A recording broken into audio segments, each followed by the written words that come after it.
Hello, this is Lorena Nava-Ruggiero, and today we're speaking with SDSU President Dr. Stephen L. Weber, as well as Dr. Sanford Ehrlich, QUALCOMM Executive Director of the Entrepreneurial Management Center. And we'll be speaking about Perez Peace Center, as well as some of our programs that we have in the Middle East. Gentlemen, welcome, and thank you for joining me today. Thank you, Lorena. It's good to be here. Thank you, Lorena. It's a pleasure to be here. It is, and especially since we get to talk about something like this. I know that you both went to the Middle East recently for the Perez Peace Center event, and what were some of the significant changes that you've noticed since the last time we were there? I know that it's been 5+ years for you, Dr. Weber. It has. I would start by saying that the context needs to be that San Diego State has been active in the Middle East for over 30 years. Mm-hmm. And a lot of our emphasis originally was arid lands agriculture and working to develop crops that were well suited, crops that were, for example, tolerant of high saline water conditions, crops that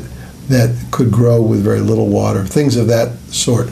And as we developed those crops, we also had to develop markets for those crops. And so there was a lot of work to be done. But the underlying premise was a premise of Shimon Peres, which was that peace would only come to the Middle East when each party had a stake in the success of the other party.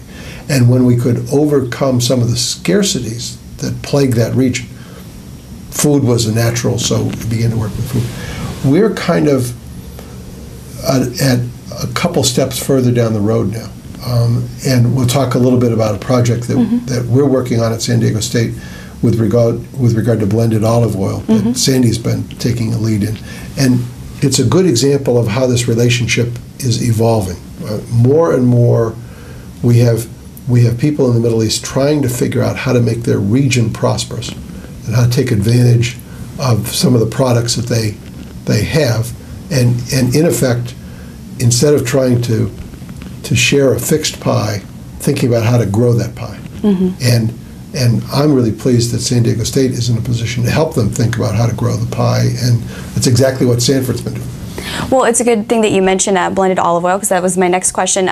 Basically, how is blended olive oil helping to bring peace in the Middle East, and how is SDSU, which is 7,500 miles away from the Middle East, taking a role in that and helping to build peace among Israelis and Palestinians? San Diego State has been involved, as President Weber said, through the Hansen Institute. The Entrepreneurial Management Center came into the picture in 2006. And our role was really to begin focusing on the marketing and entrepreneurial aspects of the project.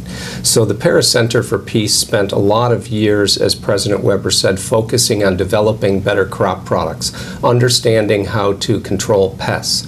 As Shimon Peres is also fond of saying, pests don't know any boundaries. Mm-hmm. So they cross into any geographic territory they would like to be in. So that became a basis for collaboration.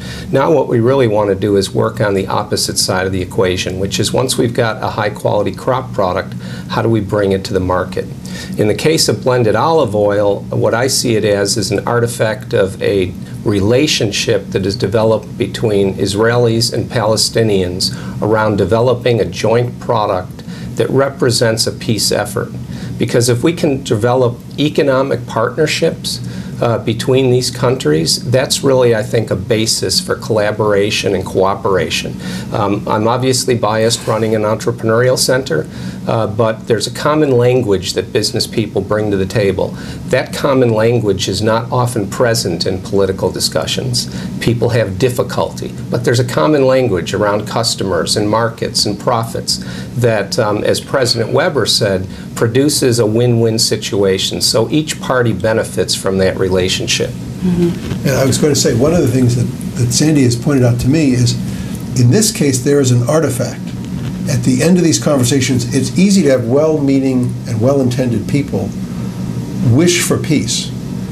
But at the end of those conversations, you leave and you haven't accomplished anything. Right. Mm-hmm. What we're trying to bring is a kind of expertise to help get to an artifact, and an artifact that can show up on the shelves of stores in San Diego, and that people who care about the Middle East and care about the peace process could then have a choice to say, I will choose of the olive oils on the shelf to buy this one because the proceeds from this will go to support peace in the Middle East. Mm-hmm. President Weber, that's an excellent point, because what we're really trying to do is put together a set of products that really promote the entrepreneurship between Israelis and Palestinians, Israelis and Jordanians, etc. So each time a person makes that choice to buy the product, they're supporting that peace initiative. And we're looking at models like Newman's Own, which is a very successful company in the United States whose profits go entirely to support a foundation that was founded by Paul Newman. So in this case, we would like to have a for-profit initiative that supports our not-for-profit initiative through the Entrepreneurial Management Center, the Hansen Institute, and the Paris Center to develop additional food products that would be a peace effort. And if I could, it's for a layman like myself, it's a great pleasure to sit in these meetings and see what Sandy brings to the table, because there are all sorts of questions that entrepreneurs have to ask, and in this case they have to ask those questions in a bicultural setting. So it means different things on each side of the table. So it's a very sophisticated process. But what Sandy's able to do is be saying, well, now if we're going to do this, we need to know that we can count on this amount of olive oil, and we need to figure out how can we find the right people to design our labels, and can we do that in a way that the citizens of the Middle East this will produce employment for them, it will produce a sense of ownership for them. So it is in fact, as any business person knows, not an easy thing to produce an artifact. What Sandy's able to do is help people understand these are the many little problems we have to solve in order to solve the macro problem of now how do we have a successful product. Well, and I think that it's interesting this is such a bottom-up partnership, and that we're providing expertise in terms of the product. I mean, as we've seen in the past few American presidential administrations, that they've tried to do top-down kind of negotiations in the Middle East to bring about peace, but they've been, for the most part, failures. And so I'm wondering how you think partnerships like this, just kind of going a little bit more on it, is going to help bring peace to folks. I mean, because it seems like something everybody has a vested interest in the region in terms of, making money and being profitable and successful. And so how do you think that might work to bring about peace? I mean, it's a very esoteric thing to think, bringing us peace, but how does a product like that or a partnership like that possibly help? Top-down doesn't quite, I understand your question, but it doesn't quite capture it, because in this case, the vision and the initiative comes from Shimon Peres, who's the president of Israel. Exactly. So that's kind of at the top.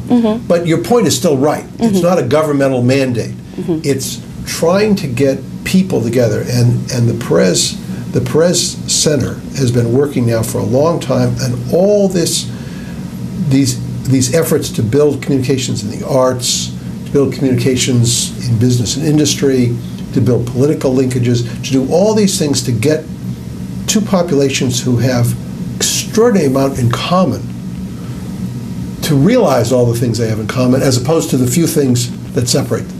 It's a wonderful process. It never would have happened without Shimon Peres, and what he was able to do, just because of his celebrity on the world stage, was bring international leaders together. He was able to go and find people that were prepared to invest as philanthropists to make this happen. So it isn't as if this is from the bottom up without leadership. But the key to it is exactly what you suggest. It's that the people must have a stake. They must come to understand one another, to respect one another, and know. And the blended olive oil is a perfect good example. As an Israeli member of this business partnership, if my Palestinian partners fail, I will fail. And conversely, as a Palestinian, if my Israeli partners fail, I will fail. So we now have a vested interest, a real interest in the mutual success of one another. And if I could add just one other thing, there are all sorts of other issues. This is a very complex and troubled part of the world. And so there are other issues about how do you handle things like shipping? And what